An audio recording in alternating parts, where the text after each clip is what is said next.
1939-1945. 6 années de conflit à l'échelle du globe.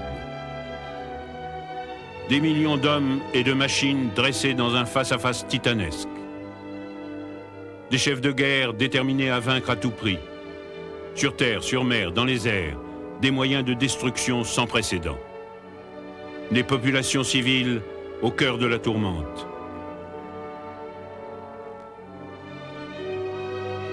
La liberté ou l'oppression, un bras de fer démesuré, longtemps incertain, marqué par des épisodes héroïques et sanglants. Enfin, la victoire des Alliés, combattants, résistants, peuples libérés, sur les forces de l'Axe, fascistes et nazis. La collection Images de guerre raconte, avec les images tournées sur le théâtre des opérations et des témoignages irremplaçables, les moments clés de cette période sombre de notre histoire. S'appuyant sur des documents anglais, français, américains et des archives soviétiques et allemandes enfin accessibles, la collection Images de guerre lève aussi le voile sur l'histoire secrète du conflit. Images de guerre, la plus complète des collections vidéo sur la Seconde Guerre mondiale.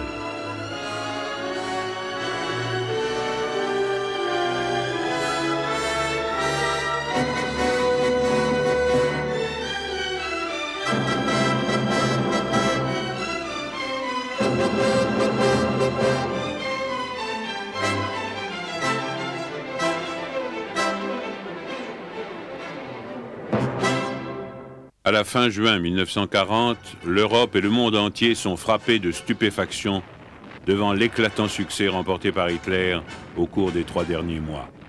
Il a réduit à l'impuissance le Danemark, la Norvège, la Hollande, le Luxembourg, la Belgique et la France.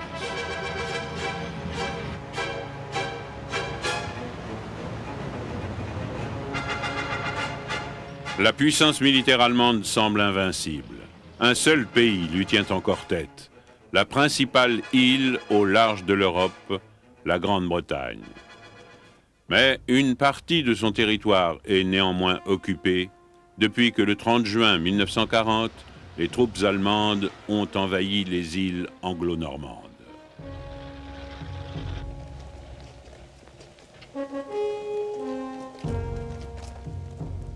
Les voisins de l'Angleterre ne croient guère en ses chances de tenir longtemps. Certainement pas la majorité du peuple allemand qui acclame la victoire en Occident avec enthousiasme, se félicitant des faibles pertes allemandes et espérant que cela marquera la fin de la guerre.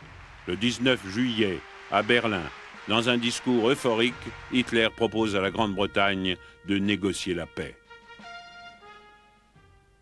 Churchill, le Premier ministre britannique, rejette immédiatement l'offre de paix d'Hitler. La Grande-Bretagne et son empire continueront le combat sans désarmer. Churchill est parfaitement conscient que son pays n'a pas été envahi depuis près de 900 ans. Le peuple britannique, quant à lui, a accueilli la défaite de la France avec un sentiment proche du soulagement. Maintenant, il peut continuer le combat sans être freiné par les alliances continentales.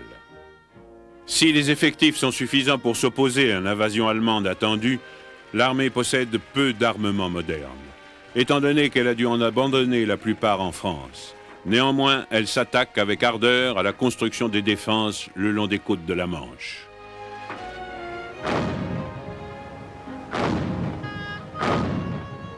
Pour appuyer l'armée de terre, on recrute des volontaires à temps partiel qui constituent la Home Guard. Eux aussi se préparent à faire face à l'envahisseur.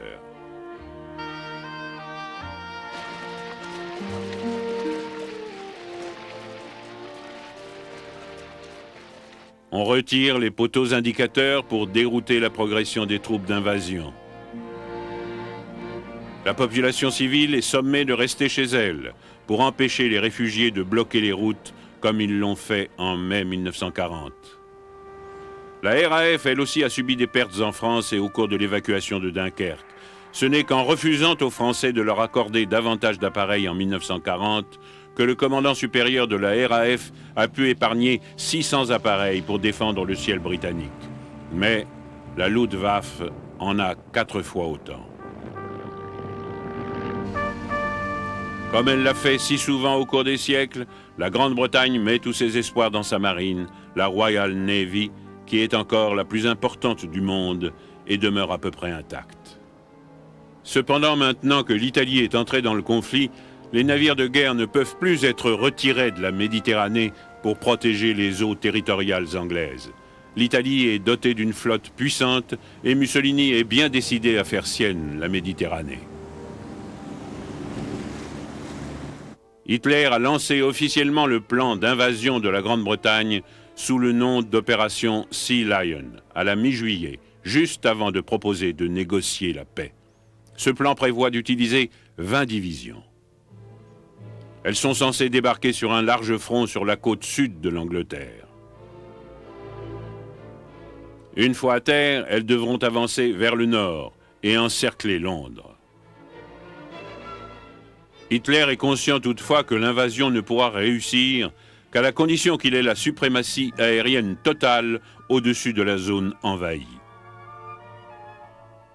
En conséquence, pendant que l'armée de terre rassemble des péniches dans toute l'Europe et répète la traversée de la Manche, la Luftwaffe, l'armée de l'air allemande, est chargée d'attaquer et de détruire la RAF.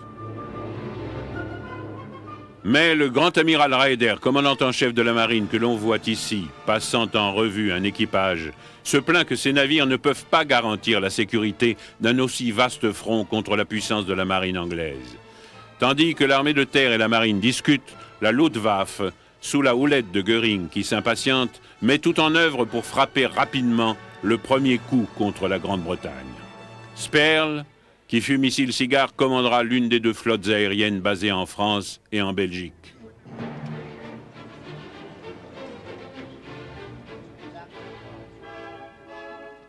Kesselring commandera la deuxième.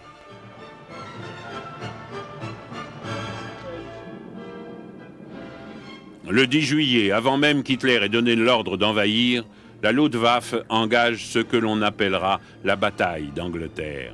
70 appareils allemands bombardent les docks de Cardiff dans le sud du Pays de Galles. L'étendue des dégâts est un signe avant-coureur de ce qui va suivre. Jusqu'à la fin du mois, la Luftwaffe tente d'attirer la RAF dans des combats aériens au-dessus de la Manche en attaquant les bateaux britanniques qui y naviguent.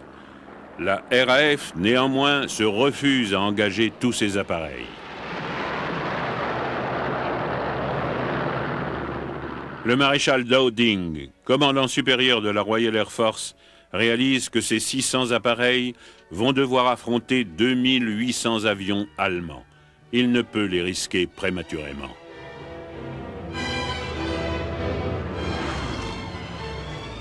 Les navires dans la Manche sont donc souvent laissés livrés à eux-mêmes. Dowding dispose toutefois d'un avantage précieux, c'est le radar, qui a été inventé au cours des années 30. Dès juillet 1940, les côtes est et sud de l'Angleterre sont couvertes par des radars. Les opérateurs transmettent aux salles de contrôle de la chasse des informations sur les avions qui s'approchent.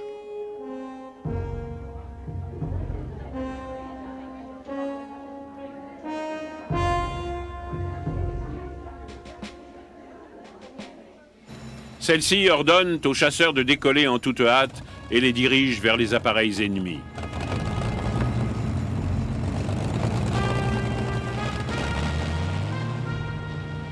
La Luftwaffe, bien qu'elle se rapproche de l'Angleterre, a néanmoins des problèmes. Ses bombardiers, le Heinkel 111, le Dornier 17 et les Junker 88, ne peuvent transporter qu'un chargement limité de bombes et leur autonomie est également assez courte.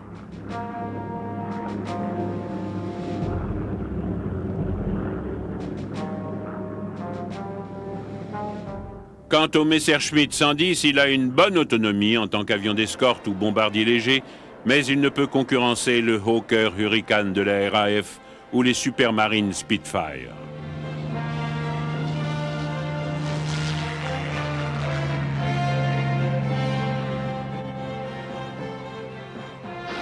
Par contre, le Messerschmitt 109, qui a fait ses preuves depuis longtemps, peut certainement vaincre le Hurricane et il est de même force que le Spitfire. Cependant, une fois qu'il a atteint la côte anglaise, son autonomie ne lui accorde que 20 minutes de vol avant d'avoir à faire demi-tour.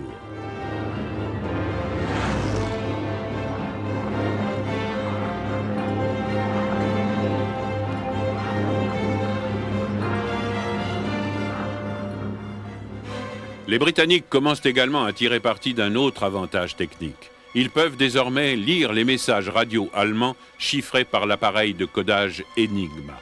Ce succès est dû aux Polonais qui ont pu s'emparer d'un décodeur de ce type avant la guerre. Les agents de décodage opèrent à Bletchley Park, un manoir de campagne au milieu de l'Angleterre. Les résultats de leurs efforts, connus sous le nom de code ultra, auront un retentissement significatif sur le déroulement de la guerre. Le service Y de la RAF écoute également le trafic radio allemand et tente de semer la confusion en transmettant de faux messages. La seconde phase de la bataille d'Angleterre commence le 12 août quand Göring lance ses raids contre le nerf de la RAF, ses stations de radar et contre les aérodromes. L'une des stations de radar est détruite, mais la Luftwaffe commet alors l'erreur fatale de négliger désormais les radars pour se concentrer sur les terrains d'aviation. Le nombre de bases aériennes gravement endommagées ne cesse de s'accroître.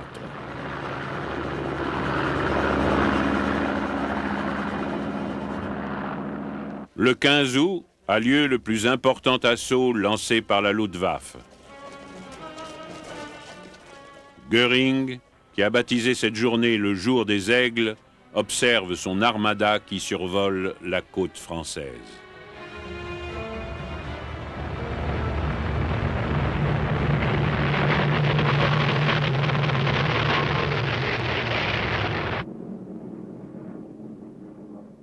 D'autres escadrilles basées en Norvège et au Danemark lancent une attaque de diversion pour éloigner les chasseurs de la RAF du sud. La détection radar permet de retracer l'itinéraire de ces attaques au fur et à mesure de leur avance et les chasseurs anglais, une fois de plus, reprennent leur vol pour les intercepter.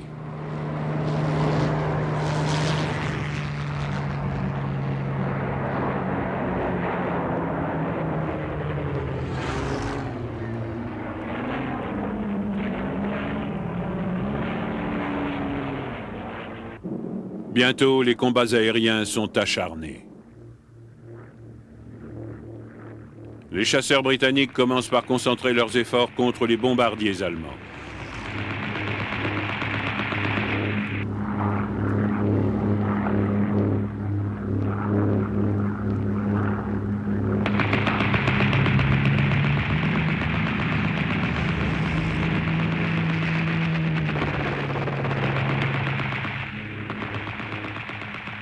Mais bientôt, les chasseurs allemands se joignent au combat.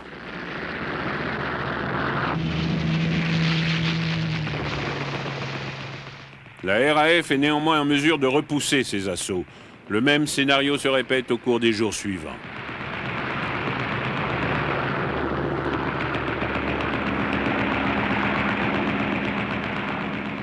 Malgré tout, dès le 18 août, le commandement supérieur de la Royal Air Force commence à s'essouffler. Les dégâts causés aux aérodromes perturbent par ailleurs le système de commandement et de contrôle.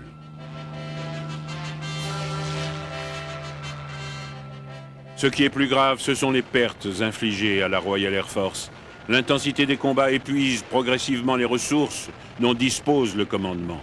Bien que ces pertes ne dépassent pas la moitié de celles de la Luftwaffe, il a trop peu d'effectifs pour se permettre de les gaspiller.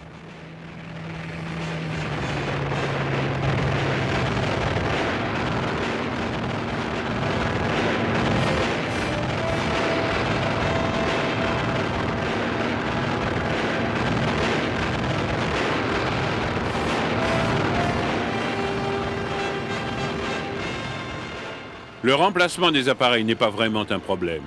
Grâce aux efforts du magnat de la presse, Lord Beaverbrook, qui a été chargé au début de l'année de contrôler la fabrication des avions et dont le fils est pilote de chasse, la production d'appareils dépasse largement les pertes.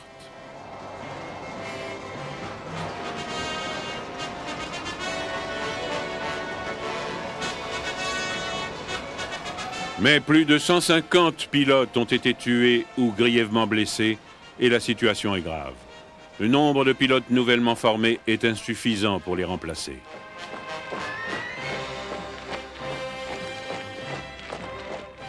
Ceux qui peuvent continuer à voler s'épuisent de plus en plus.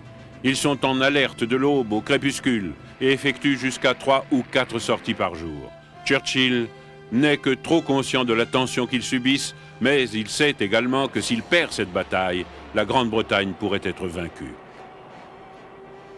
Le 20 août, il prononce son célèbre discours. Jamais, au cours d'une guerre, un si grand nombre aura été redevable d'autant à un si petit nombre. Les Allemands, eux aussi, ont subi des pertes, notamment en bombardiers.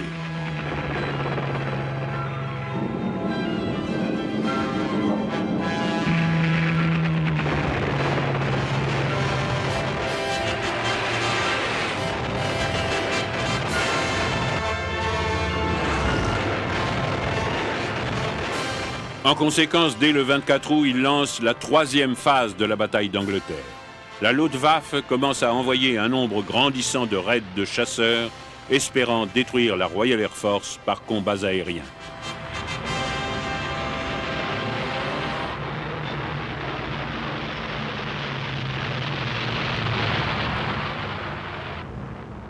Les pertes de la RAF commencent à s'accumuler et sont près de rattraper celles de la Luftwaffe.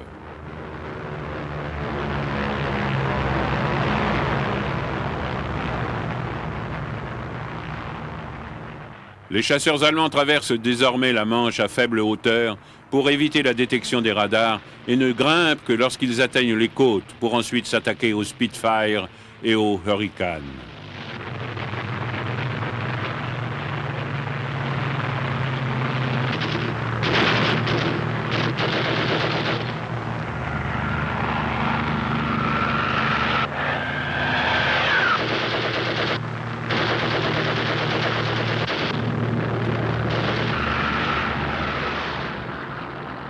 Mais la nuit du 20 août, un bombardier lâche par mégarde des bombes sur Londres.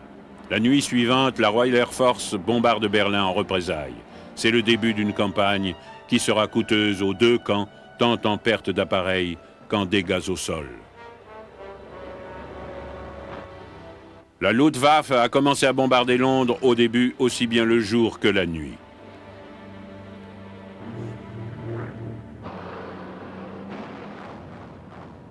Les pertes aériennes anglaises qui atteignent presque celles des Allemands et les attaques en masse sur des cibles civiles semblent indiquer aux Britanniques que l'invasion est imminente. Le soir du 7 septembre, sous le nom de code Cromwell, toutes les unités sont déployées sur leurs positions défensives et se préparent à l'inévitable.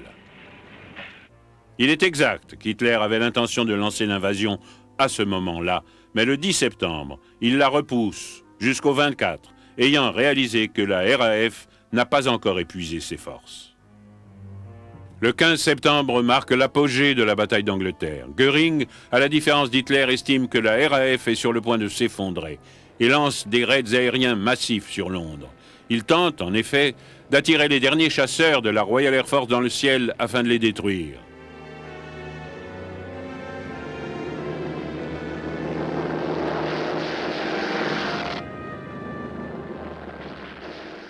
Les Allemands font 1300 sorties ce jour-là.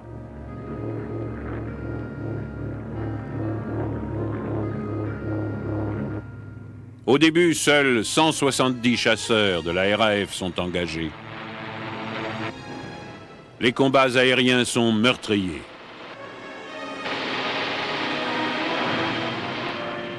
À la fin de la journée, 26 appareils britanniques ont été abattus contre 58 avions allemands, bien qu'à l'époque, les chiffres avancés par la Royal Air Force aient été plus élevés.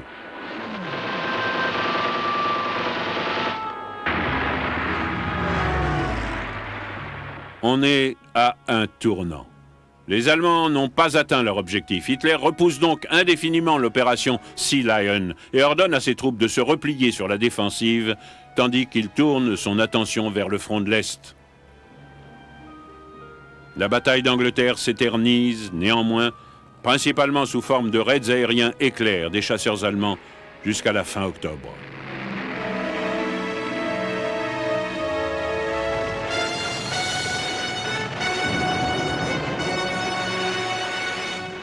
Deux raids sont menés par des appareils italiens. Mussolini veut montrer sa solidarité avec son allié du Nord.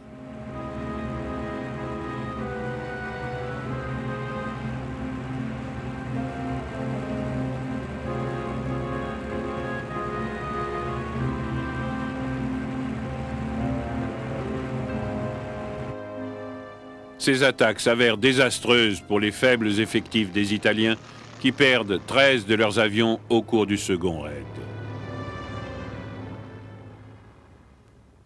Pendant ce temps, la population britannique est touchée bien plus gravement. Les bombardiers allemands, ayant subi trop de pertes dans leurs attaques de jour, opèrent désormais pendant les heures de la nuit, heures d'autant plus longues que l'hiver approche.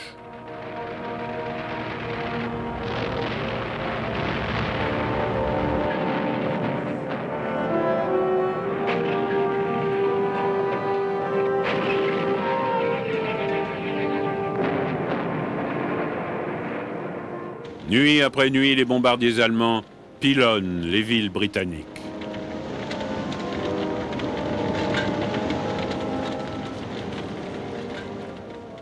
Londres sera attaquée toutes les nuits sauf une jusqu'au 12 novembre. Le cœur de Coventry, centre de l'industrie des munitions, est rasé en une seule nuit. La Luftwaffe attaque des villes aussi lointaines au nord qu'Édimbourg et Glasgow. Et pourtant, alors qu'on fête le nouvel an 1941 et que les attaques continuent sans relâche, le moral des Anglais tient toujours.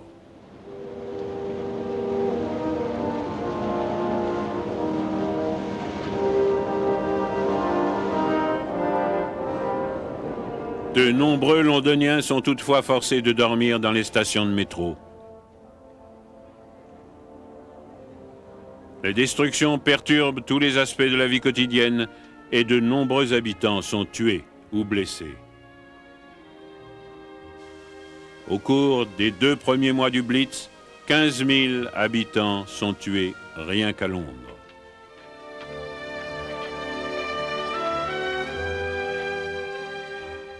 Des milliers d'autres se retrouvent sans abri et ont perdu tous leurs biens. Ils gardent cependant, coûte que coûte, le moral. L'une des raisons de cet optimisme, c'est que les bombardiers de la Royal Air Force rendent coup pour coup à l'Allemagne. À l'époque, pourtant, les bombardiers britanniques, tout comme ceux des Allemands, ne peuvent transporter qu'une faible charge utile de bombes. De plus, ils ne sont pas suffisamment nombreux pour avoir un effet stratégique. Malgré tout, chaque raid sur l'Allemagne donne au peuple britannique l'impression qu'il lui rend œil pour œil et dent pour dent. Ces attaques exaspèrent Hitler, qui menace de détruire les villes britanniques. Ils vont subir des assauts renouvelés sur une bien plus vaste échelle. Nous allons rayer leur ville de la carte. Les raids aériens sur la Grande-Bretagne continuent jusqu'en mai 1941. À ce moment, Hitler consacre tous ses efforts au front de l'Est, ce qui n'empêche pas le Blitz de se terminer de manière infernale. Le dernier raid, dans la nuit du 10 au 11 mai, est dirigé contre Londres. Il y a plus de 3000 morts. Un tiers des rues de la capitale anglaise est rendu impraticable à la suite des dégâts causés par les bombes et plus de 150 000 foyers se retrouvent sans gaz ni électricité.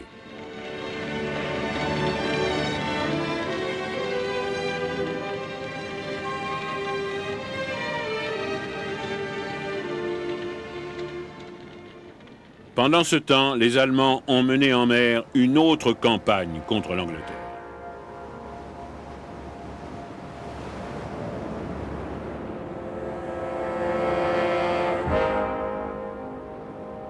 La défaite de la France en juin 1940 a permis aux Allemands de s'emparer des ports français de l'Atlantique. Ils y déploient rapidement leurs sous-marins et construisent des abris anti-bombes spéciaux pour les y loger.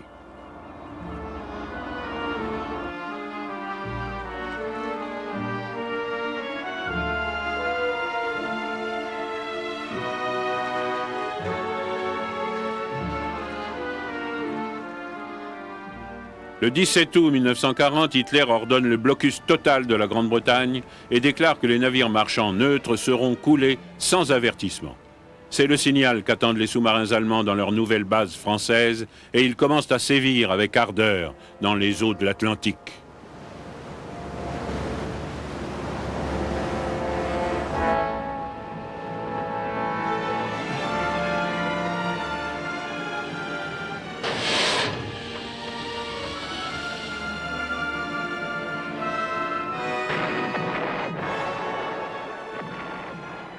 Dès l'automne, la flotte de surface d'Hitler poursuit ses attaques contre les navires marchands et les pertes de bâtiments commencent à s'accumuler.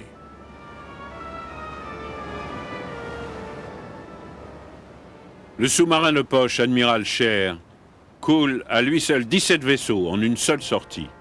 Le Scharnhorst et le Gneisenau, évitant la marine britannique dans la Baltique, arrivent dans l'Atlantique et perturbent tout le système des convois pendant 2 mois. Le gros problème, c'est qu'au départ, les Britanniques n'ont pas suffisamment de navires d'escorte appropriés. Dès qu'ils sortent des eaux territoriales, les convois ne sont souvent protégés que par un seul croiseur marchand armé qui ne peut pas grand-chose contre les navires de surface ou les sous-marins allemands. La priorité est donnée à la construction des navires d'escorte, mais il faudra plusieurs mois avant que les convois transatlantiques puissent être protégés de manière appropriée.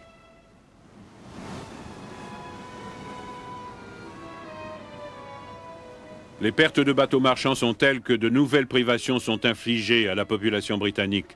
Le rationnement de l'alimentation et celui d'autres produits essentiels, comme les vêtements, est institué.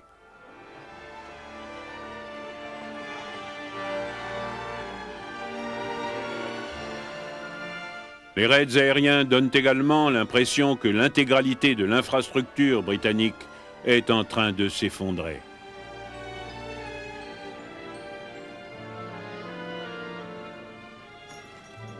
Il semble que, dans son apparent isolement, rien ni personne ne puisse empêcher l'Angleterre meurtrie de perdre pied.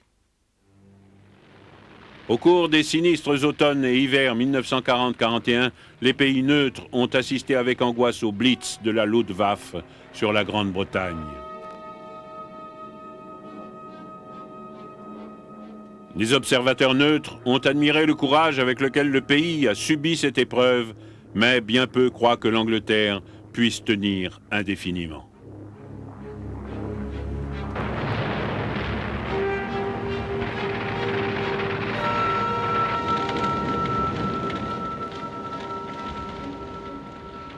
Nulle part ailleurs, l'inquiétude n'est plus grande qu'aux États-Unis.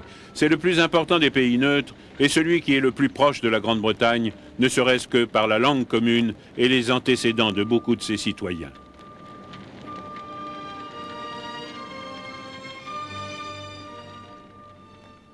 La Grande Dépression est un souvenir du passé et l'économie américaine est une fois de plus florissante.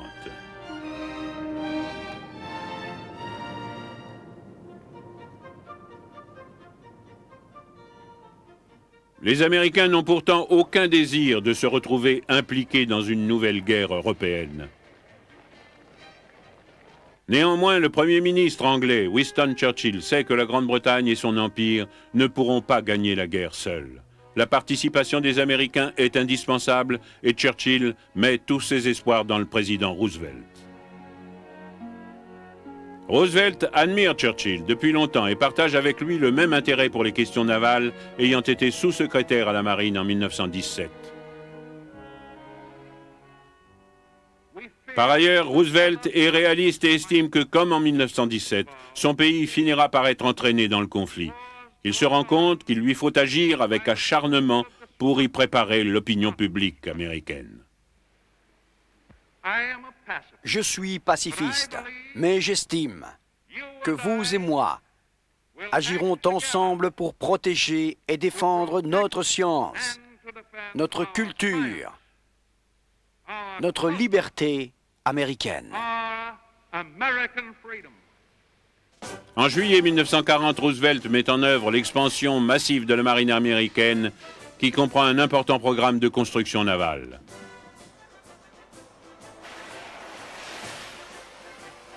En août, le Congrès accepte de rappeler la garde nationale et d'autres unités de réserve pour 1 an de service militaire actif. En septembre est lancée la conscription limitée des forces armées, les appelés étant désignés par tirage au sort. Le premier numéro, tiré par le secrétaire de la guerre, est le numéro de série 158. Pendant ce temps, Roosevelt finit par accéder à quelques-unes des requêtes de Churchill. En échange de l'accès aux bases navales anglaises dans les Caraïbes, l'Amérique fournira à l'Angleterre 50 destroyers de la Grande Guerre et d'autres armements. Les destroyers à 4 tourelles superposées vont jouer un rôle vital dans la bataille de l'Atlantique. Les marins anglais peuvent les réarmer quelques jours à peine après la signature de l'accord.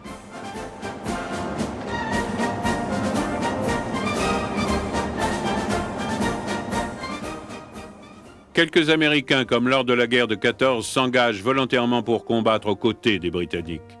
7 pilotes américains participent à la bataille d'Angleterre et contribuent à former l'escadrille des Aigles de la RAF.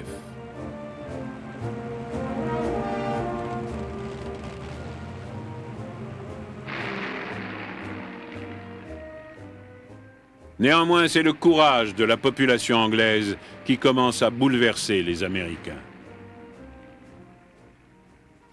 Ce sont notamment les reportages sur le Blitz du correspondant de guerre américain Ed Murrow qui augmentent la sympathie du grand public.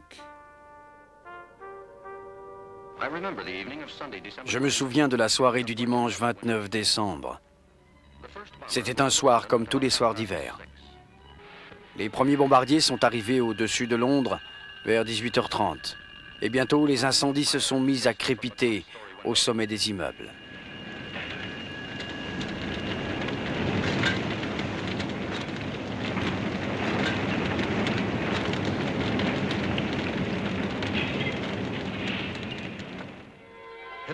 Hitler s'est vanté de vouloir raser les villes. Eh bien voilà exactement ce qu'il voulait dire.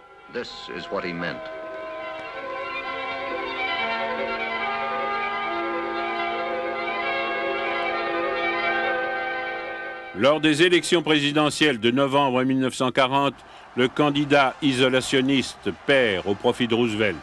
À la fin de l'année, celui-ci parle aux Américains des 4 grandes libertés en jeu, pour que les hommes aient la liberté de parole et de religion et qu'ils soient libres de tout besoin et de toute crainte. L'Amérique doit devenir l'arsenal des démocraties. Elles n'ont pas besoin de main-d'œuvre, mais elles ont besoin de milliards de dollars en armement de défense. Puis, en janvier 1941, Roosevelt lance sa loi du pré-bail, applicable à l'Angleterre et à la Chine, qui se débat désespérément contre l'expansionnisme japonais. L'Amérique fournira du matériel de guerre qui sera payé en nature après la fin du conflit. Roosevelt compare cette loi à un geste d'entraide entre voisins, mais à la différence de 1917, elle garantit également que si l'Amérique doit entrer en guerre, et quand elle le fera, elle disposera d'industries de guerre solides. Les états-majors anglais et américains se rencontrent à Washington afin de déterminer une stratégie commune en vue de l'entrée des États-Unis dans la guerre.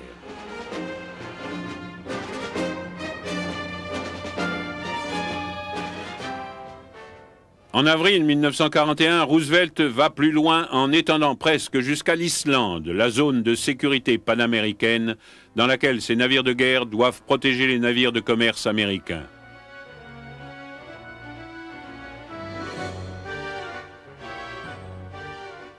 Pendant ce temps, Hitler donne à ses sous-marins l'ordre strict de ne pas provoquer les États-Unis en coulant leurs bateaux.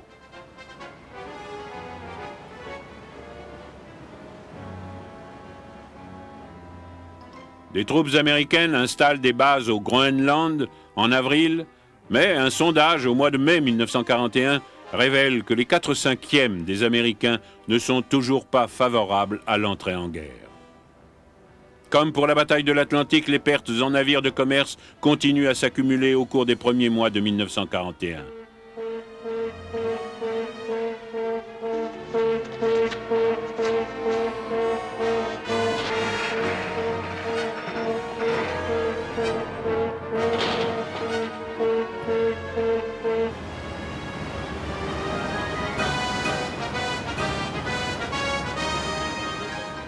Rien qu'en mars 1941, plus de 500 000 tonnes de bateaux ont été envoyées par le fond.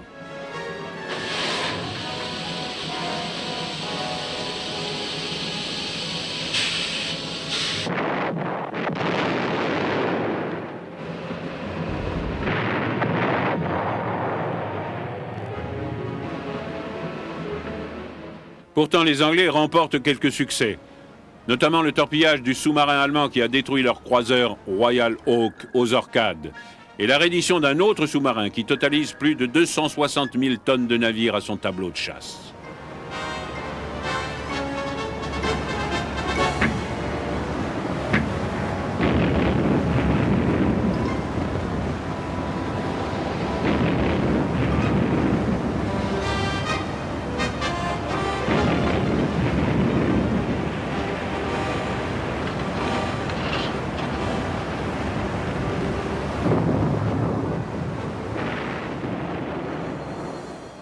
Ces succès sont dus en grande partie à un nouveau radar naval qui peut repérer les sous-marins en surface jusqu'à une portée de 3000 marins.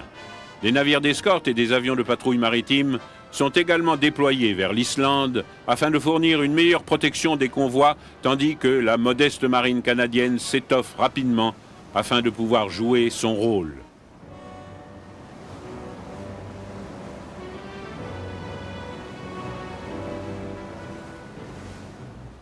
Le tournant décisif intervient néanmoins le 8 mai, lorsque le sous-marin allemand du commandant Lemp est forcé de se rendre au destroyer britannique Bulldog. Les Anglais parviennent à s'emparer du décodeur Enigma de Lemp et de ses livres de code avant qu'il ait pu les détruire. Cela signifie qu'on peut désormais déchiffrer les messages radio des sous-marins allemands et qu'on peut détourner les convois des concentrations de sous-marins. C'est la fin de la suprématie allemande sous-marine. La menace des navires de surface allemands dans l'Atlantique n'en est pas affaiblie pour autant.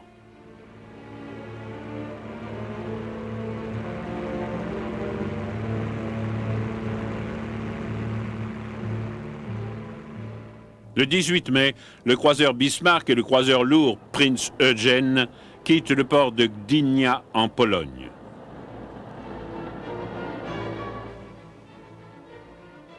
Trois jours plus tard, un avion de la Royal Air Force les repère, ancrés à Bergen, en Norvège. Puis, ils pénètrent en Atlantique Nord.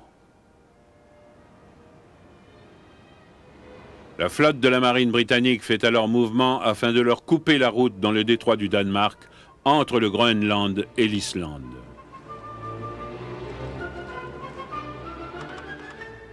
Leur route se croise le 24, mais le Bismarck s'en sort en coulant le Hood, fierté de la Royal Navy, au cours d'un bref combat. Les deux navires allemands sont désormais séparés et les Britanniques perdent tout contact avec eux. Des renforts sont envoyés de Gibraltar pour continuer leur poursuite.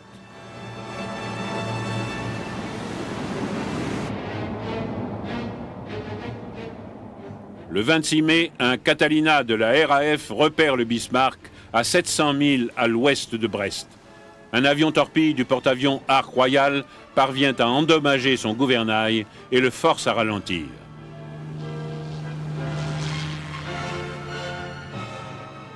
Le jour suivant, un détachement de navires de guerre britanniques rattrape le Bismarck et le coule. Le Prinz Eugen, lui, parvient à s'échapper et arrive à Brest le 1er juin.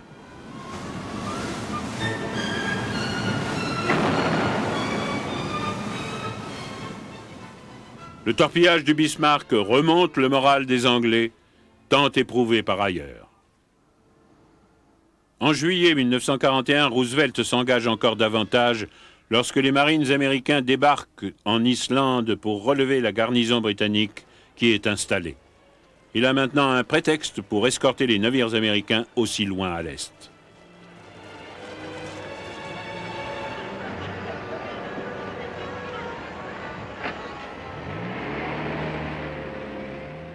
Puis, en août 1941, a lieu la rencontre historique entre Churchill et Roosevelt à Terre-Neuve. Churchill espère obtenir de Roosevelt que celui-ci accepte d'entrer en guerre immédiatement. Il n'obtient pas satisfaction, quoique le président américain accepte de s'engager si les Japonais attaquent les possessions britanniques en Extrême-Orient. Toutefois, de cette réunion naît la Charte de l'Atlantique. Non seulement celle-ci définit les objectifs de guerre des démocraties occidentales, en soulignant qu'elles n'ont aucun désir de gagner des territoires, mais elle appelle également tous les pays à collaborer afin de garantir une paix durable. La Charte de l'Atlantique servira de modèle à l'Organisation des Nations Unies actuelle.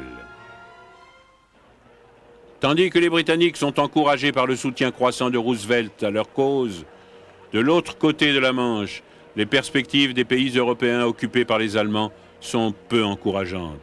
C'est la Pologne qui souffre le plus. Elle a pratiquement cessé d'exister en tant qu'État sous la botte de son gouverneur allemand, le tristement célèbre Hans Frank. Les Juifs sont rassemblés et enfermés dans des ghettos au sein desquels ils sont progressivement affamés.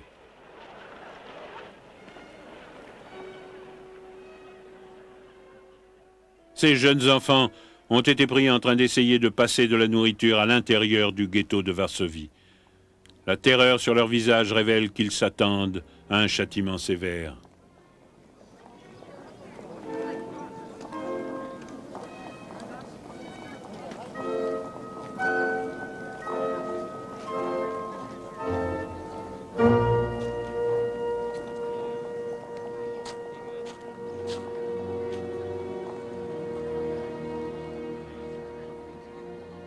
De plus en plus, les nazis commencent à utiliser les juifs à des travaux forcés.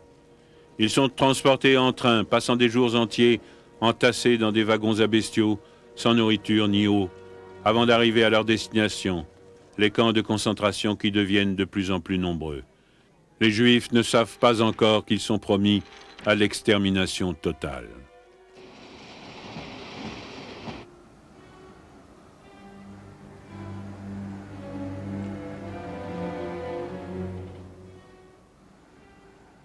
La Tchécoslovaquie, elle aussi, subit les rigueurs de l'occupation allemande et de la puissance nazie.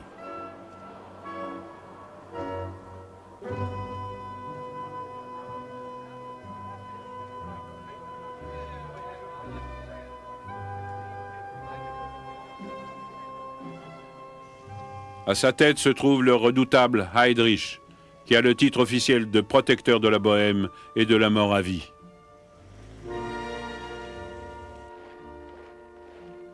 La Norvège est dirigée par un commissaire du Reich. Mais en fait, le pays est surtout gouverné par un nazi norvégien, Quisling, dont le nom finira par entrer dans le vocabulaire courant pour désigner un complice des nazis. Le Danemark a un plénipotentiaire allemand, mais a conservé son propre gouvernement qui détient néanmoins une liberté d'action de plus en plus limitée. Les Danois eux-mêmes gardent le moral grâce à leur roi Christian X, qui refuse de les abandonner et continue chaque jour à parcourir les rues de Copenhague à cheval. Le roi des Belges, Léopold III, que l'on voit ici à une parade militaire avant-guerre, demeure lui aussi avec son peuple, mais en tant que commandant en chef des forces armées belges, il se considère comme un prisonnier de guerre. La Belgique est sous gouvernement militaire allemand, tandis que les Pays-Bas ont une administration civile. Par contre, la reine Wilhelmine de Hollande a trouvé refuge en Grande-Bretagne. En France, le nord est une zone occupée militairement, tandis qu'au sud, la zone libre dispose d'une autonomie limitée.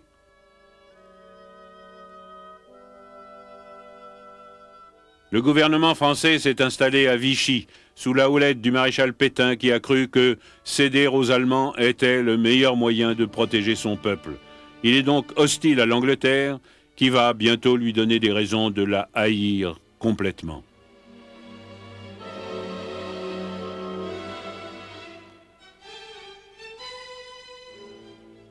La Royal Navy, craignant que la flotte française ne tombe aux mains des Allemands, attaque le 3 juillet 1940 les navires français dans les ports de Mers-el-Kébir et d'Oran, en Afrique du Nord.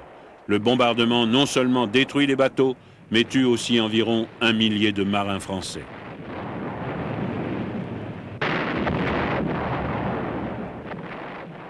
Encore aujourd'hui, de nombreux Français n'ont toujours pas pardonné cet acte à la Grande-Bretagne.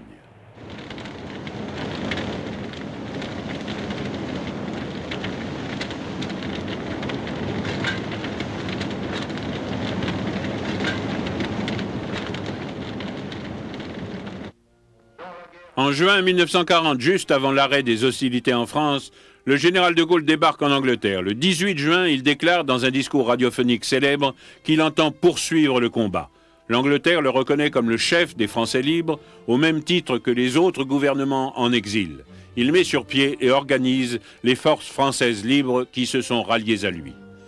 Le gouvernement de Vichy craint que les activités du général de Gaulle ne rendent la vie difficile aux Français. Il condamne donc les activités menées sous la bannière de la France libre. De Gaulle espère rallier à son panache les territoires d'outre-mer français qui se sont presque tous prononcés en faveur du régime de Vichy. De Gaulle prépare donc avec les Anglais un programme de débarquement à Dakar, au Sénégal, pour regagner le contrôle de l'Afrique occidentale française. Préparée au début de septembre 1940, l'opération est un échec. Les navires et les batteries côtières du régime de Vichy empêchent le débarquement. Chez les Européens occupés, certains collaborent étroitement avec les Allemands pour des raisons politiques ou purement individuelles et n'hésitent pas à trahir leurs compatriotes. D'autres constituent des forces de police paramilitaires comme la milice française.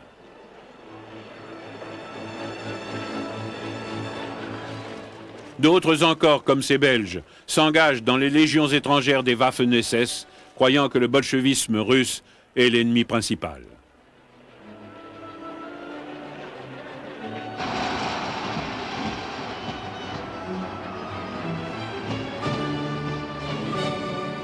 Ces Danois qui paradent devant une caserne en Allemagne sont également des membres des Waffen-SS.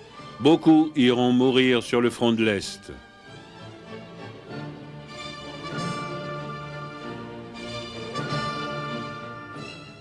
Mais il y a tous les autres qui s'opposent activement aux forces d'occupation, comme ces membres du maquis français, ou les patriotes qui rejoignent la résistance, consacrant toutes leurs forces à rendre la vie le plus difficile possible aux Allemands.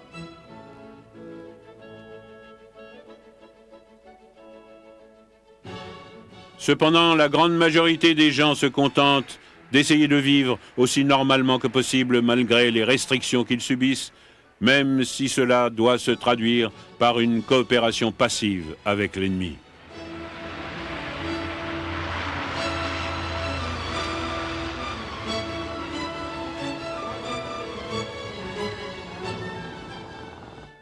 L'Angleterre encourage les gouvernements en exil à organiser leurs propres forces armées et fournit les armements et l'équipement nécessaires.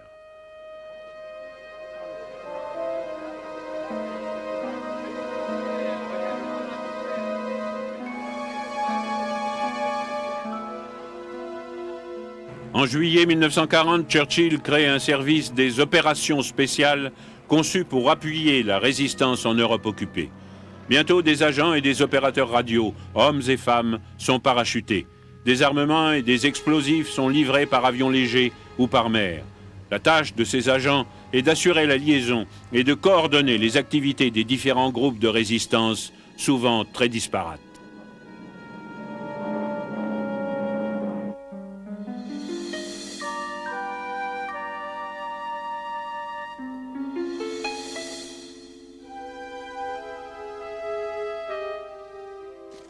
Beaucoup d'entre eux vont subir la torture et sacrifier leur vie de la même manière que bon nombre de ceux qu'ils aident. Le service d'outre-mer de la BBC maintient également l'espoir en Europe occupée. Il diffuse ses émissions dans toutes les langues. Il est également utilisé pour transmettre des messages codés à la résistance. Mais le plus important, c'est que l'Angleterre rend ses coups à l'Allemagne et ne se contente pas de rester sur la défensive. L'aviation de bombardement anglaise joue ce rôle avec une intensité croissante grâce à l'augmentation du nombre de ses appareils. Elle peut le faire notamment depuis qu'une nouvelle génération de bombardiers lourds, comme le Short Stirling, dont l'autonomie est nettement plus grande et la charge utile plus importante, est entrée en service au début de 1941. Le bimoteur Avro Manchester, précurseur du célèbre Lancaster, appartient aussi à cette catégorie. Dès juin 1940, Churchill avait conçu un autre moyen de réagir grâce à des unités composées de combattants triés sur le volet, les commandos. Certains d'entre eux ont reçu un entraînement de parachutistes pour organiser des raids aéroportés. On utilise tout d'abord des bombardiers Whitley pour les lâcher, et les troupes parachutistes vont vite devenir le fer de lance des invasions alliées.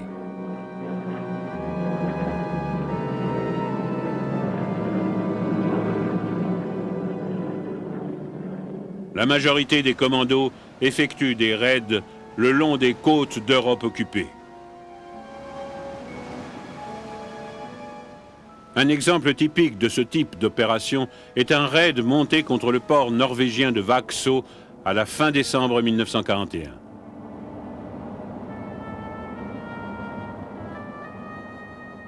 Précédés d'un bombardement aérien et maritime, les commandos prennent le rivage d'assaut et se battent furieusement avec la garnison allemande.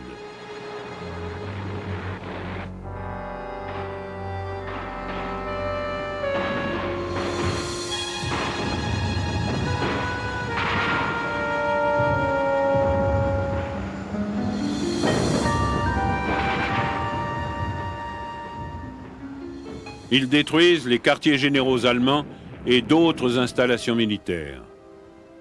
Ils se réembarquent ensuite avec plus d'une centaine de prisonniers allemands et des jeunes gens du cru qui veulent rejoindre les forces norvégiennes libres. Ces raids constituent un autre moyen de maintenir l'espoir en Europe occupée et contribuent également à perfectionner les techniques de guerre amphibie.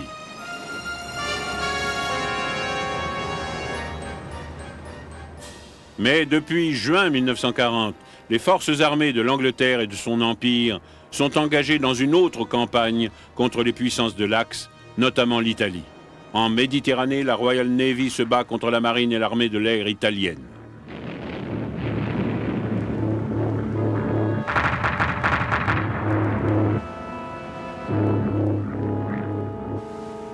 Les armées de terre, elles, s'affrontent dans les sables du désert, en Égypte et en Libye.